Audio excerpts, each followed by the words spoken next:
Hello students, I am Dr. Priyanka Moria and in today's presentation we'll be talking about poverty, its concept, its types, poverty line and the causes of poverty. At first we'll be understanding the meaning of poverty.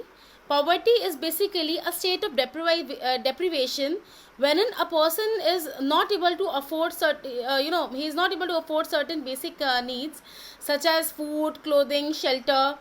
In addition, these were the basic needs which were considered earlier in order to define poverty. However, certain additions were made like the consumption of clean water, nutritional requirements, availing healthcare facilities. These were added to the definition of poverty.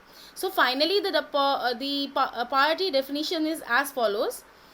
Poverty refers to the condition of not having means to afford basic human needs such as clean water, nutrition, health care, clothing, and shelter.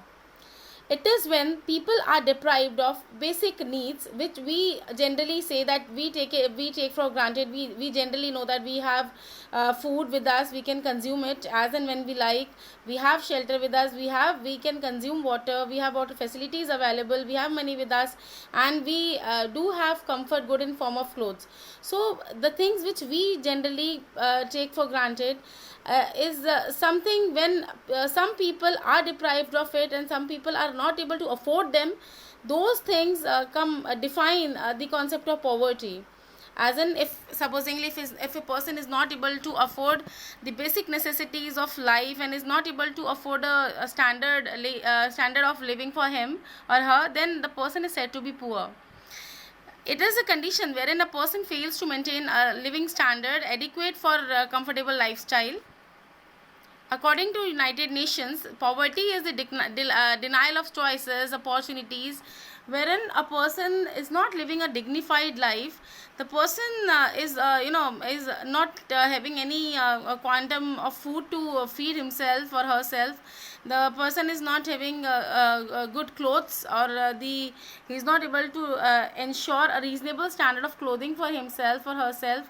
The person is not able to avail the educational facilities, is not able to grow food for self consumption. The person is not able to avail any sort of job. The person is deprived of credit in case the person requires, because of lack of credibility, because the person is not having the funds, the person is not having any collateral security to provide. So person is considered to be poor even in the eyes of mainstream financial institutions as well.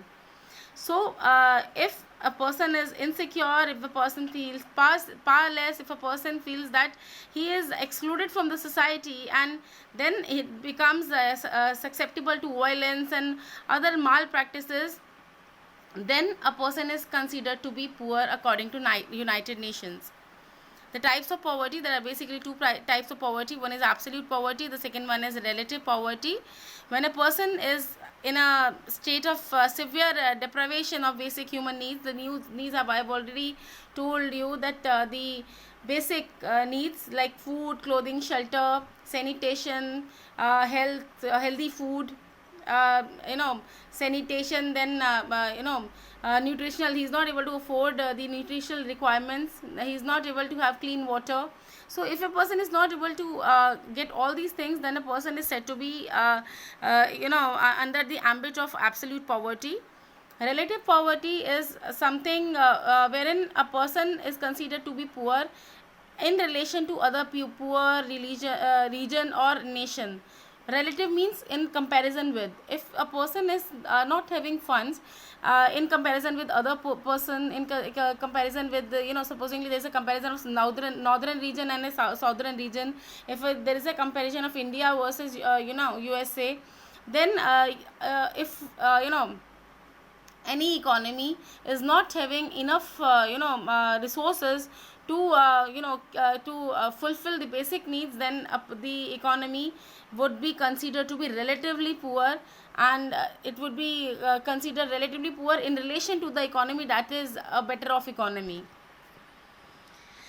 Now the concept of poverty line, it is also known as the poverty threshold. It is defined in terms of calorie requirements of a person per day. Anybody who is not able to get 2400 kilocalories in rural area and 2100 kilocalories in urban area is termed as poor. This was the initial estimates of poverty line. However, there were certain changes made in that, but we'll be studying that as well. We convert calories into monetary expenditure every year and then calculate the number of people who are not able to meet out the expenditure level, and then we say this much people come under the ambit of poverty line, and these people come under below poverty line. It was Rangarajan committee report that defined defined poverty line in terms of rural area and urban area at all India level. In rural areas, rupees 972 was defined to be was defined to to delineate the poverty line in rural areas. It was asserted that if a monthly per capita consumption expenditure of 972 was the case it was in the case of rural areas, and 1407 was applicable in case of urban areas as poverty line. It is per capita consumption. Per capita means per head consumption, and we are here talking about monthly expenditure. When we convert this monthly expenditure in terms of daily per capita income, then if you see the last slide, then the last line, then we calculate that rupees, if a person is not able to afford rupees 32 in rural area and rupees 47 in urban area, then a person is considered to be poor, because the person comes under poverty line or comes under below poverty line in that case. The second sentence relates to a fact, to an illustration. Supposingly if there are 5 members in a family, and if we have per capita means per head एक person if we have one person's monthly consumption expenditure amounting to rupees 972, if we multiply it by 5 then it comes to 4860 in rural areas, and if we multiply 1407 into by 5, then we have 7035 in urban areas. This is for an example if the number of family members is 5. However, it will be varying as per the number of family members in a particular family. Now we'll be coming to the causes of poverty. First one is the heavy pressure of population. The population has been rising in India at a very rapid speed. This rise is basically attributed to fall in death rate and rise in the birth rate. This pressure of population proves hindrance in the way of economic development. Hence, this is considered to be one of the major causes of poverty. The next one is unemployment and underemployment. A massive number of people in Indian economy, they are unemployed, either employed and or there are others who are working below their actual who are working below the level which they actually deserve, so which is known as underemployment. So because of the continuous rise in the population, there is a chronic unemployment and underemployment in the economy. There is educated unemployment, disguised unemployment, and these all types of unemployment they basically contribute to the phenomena which is known as poverty. Next is capital deficiency.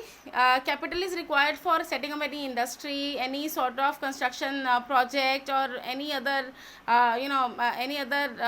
project proposal. For any other project proposal, capital is required.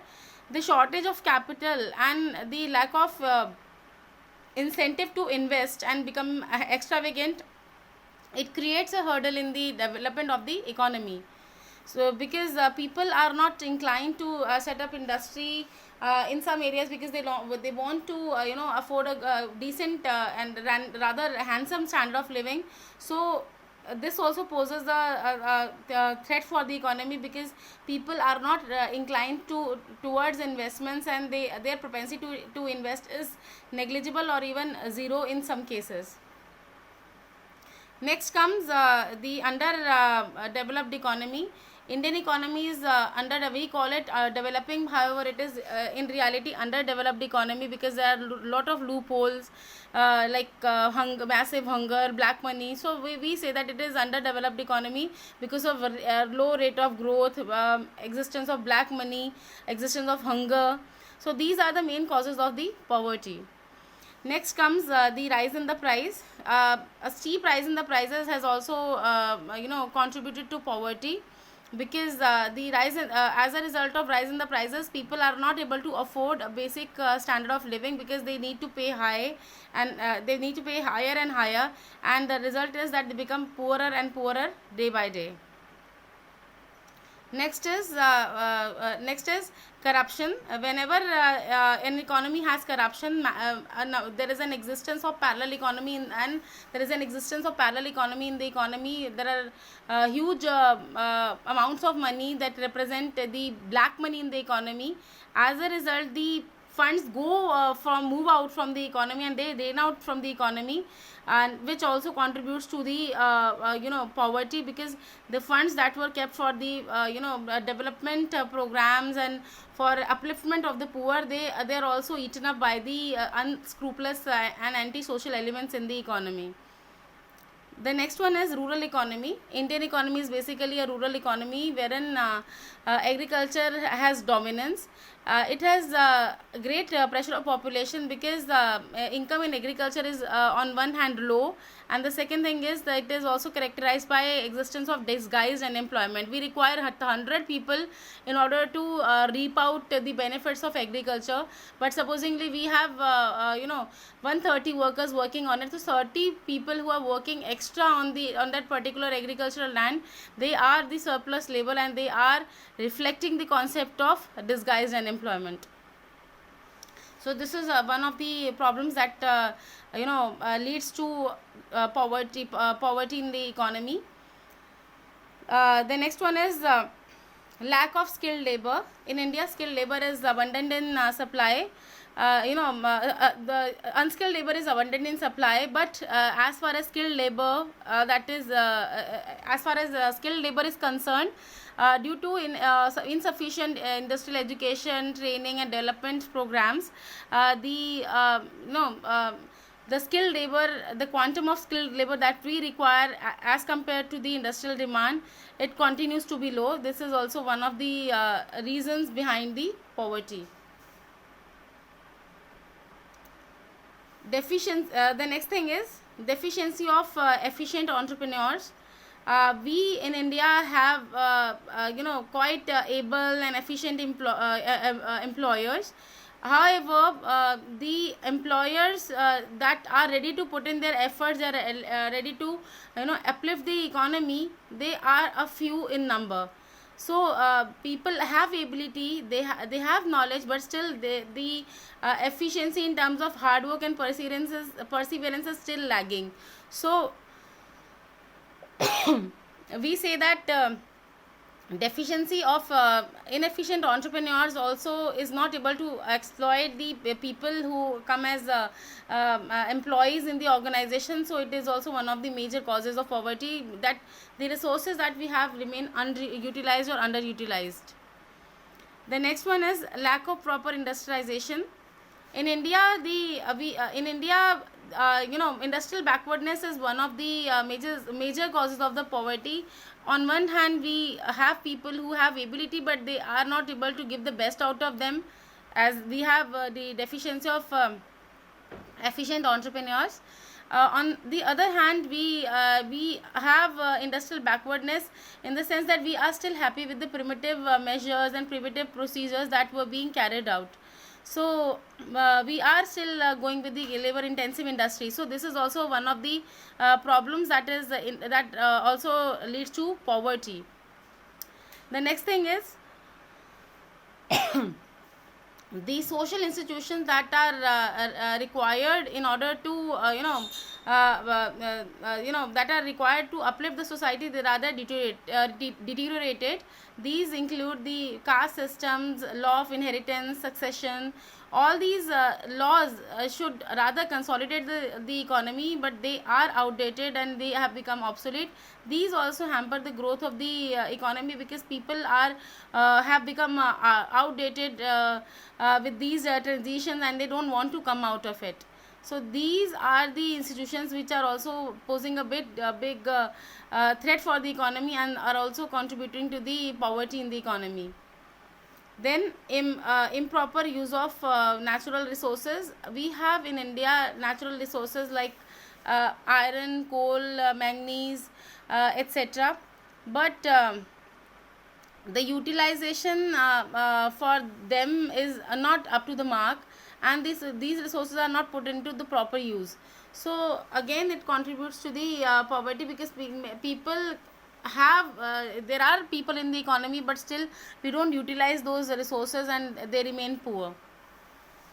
The next one is non-productive expenditure. Massive expenditure is you know made on the social rituals, on the names of rituals and customs, and money, a lot of money is it moves out from the economy and drains out from the economy on non productive expenditures.